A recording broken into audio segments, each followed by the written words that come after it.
Good morning. Welcome to episode 4 of Chandramala Mindful Business Consultancy. We're currently busy with your business alignment process, and today we are looking at the business's intention. And this is probably, I love every episode and every section of the business alignment, but I think this is probably one of my most amazing parts of it, is due to the fact that your business is a living organism. And when I go into businesses and I ask them, what is your intention for your business? What do you want from your business? And what does your business need? They will tell me, oh, we need to do X amount of sales, we need to expand our business into these regions and areas, and we want to overcome or get better than our competitor, and we want to lower our cost and improve our profitability. 100% behind you on that one, because we do need to have our goals and our intentions very clear within us as to what is our project plan in order to obtain our objective. But the interesting part is that in this process, in this actual episode, we actually ask your business, this living organism that has a heartbeat and has a soul and has a desire, we actually ask the business, what does the business require? And so this often kind of fascinates people, because what does the business know? What does the business desire? It's exactly the same as what I desire, because I'm one with my business. To a level, yes, you are one with your business, but on the other level, it is important for us to actually ask, what does the business require from you? So often, we kind of steer off track and off path from our business. And so the important part and the most fundamental element of a business alignment is to ensure that you, as the owner or the director or the executive team, steer the business in alignment with its purpose. And that's a collective purpose, you, your staff, and your business. So what we do is, through a dialogue process, and we have various charts, which we call the manifestation cards, is we actually ask the business, what is it that you desire? And so these could be not necessarily increase the sales, it could be, but it could be something a little bit more meaningful and more important that the business as well as the people require. So this could be that we need to have a more positive mindset. This could be that we maybe need to change the garden outside of the office. So these are a varied elements that we maybe need to look at. It may need to be that you need to re-evaluate your contracts. It may need to be that you need to change your insurance broker. So there's various elements, and sometimes when we are so busy building our business, we actually forget about these other little elements that perhaps take a back seat at the end of the day. And I know HR, you're going to say this, you're always in the back seat, and sometimes it might be that HR needs to have a little bit of a team building session as well. So we have a look and see what the business requires. Through that process that we ascertain what the business requires, this living organism that has got feelings and has got emotions, has got intention, we sit down with the executive team, business owner, and we actually have a dialogue around that. What does that mean for you? And so what we're doing is we're integrating what you as the business owner or the executive team or the director requires, as well as what the business requires. And so integrating that through a dialogue process, we get to understand what we need to give each other. Where do we need to offer the support? What is the focus area?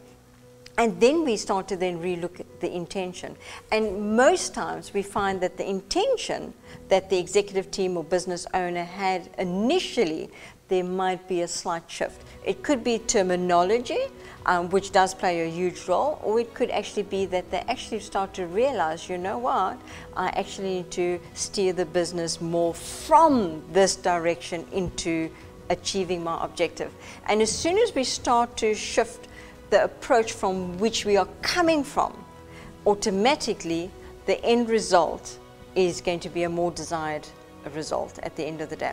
And so it's a very fascinating process, and it's a process that we really look at ourselves as the team that's working on the alignment. We look at what is it that we need to shift, what is it that we need to tap into within ourselves.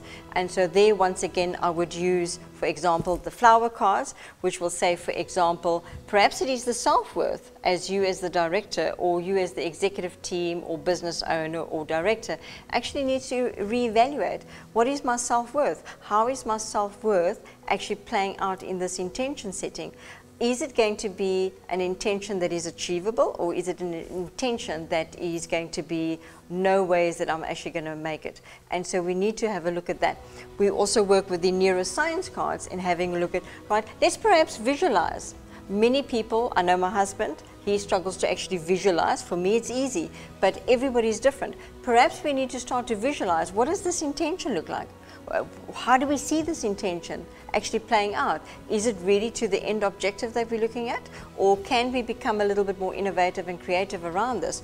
Do we perhaps need to take a design thinking approach and do a mock-up around this? How would this play out? What would this look like? And perhaps that could actually be a team building session where we can have a look at, let's reevaluate our intention, let's reevaluate our objective. And perhaps we don't need to set our intention and objective on what our competitor is doing, but rather than access our inner authority, and that inner knowing is, no, we actually need to steer our business in this direction with this intention.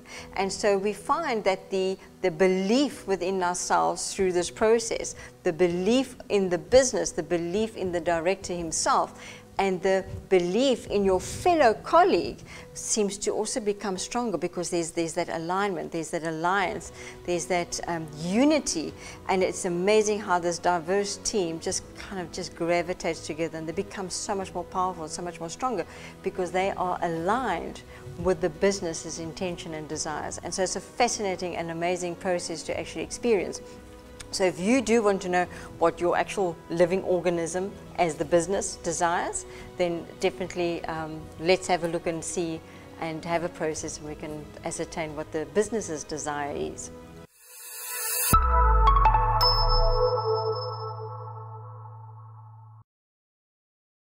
Once we've ascertained and aligned the internal flow of the organization, only then can we actually have a look at the external factors. And so often we look at the external before we look at the internal. But now the internal flow is aligned, everybody's in unity, we're aligned with the organization's intention and purpose and goal setting. And now what we're going to be doing next week is we're going to be looking at the external flow. That is your suppliers, your affiliates, your partners, external of the business. Look forward to seeing you next week, and reflect on this. And any questions that you have, please send them through to us. See you next week. Thank you.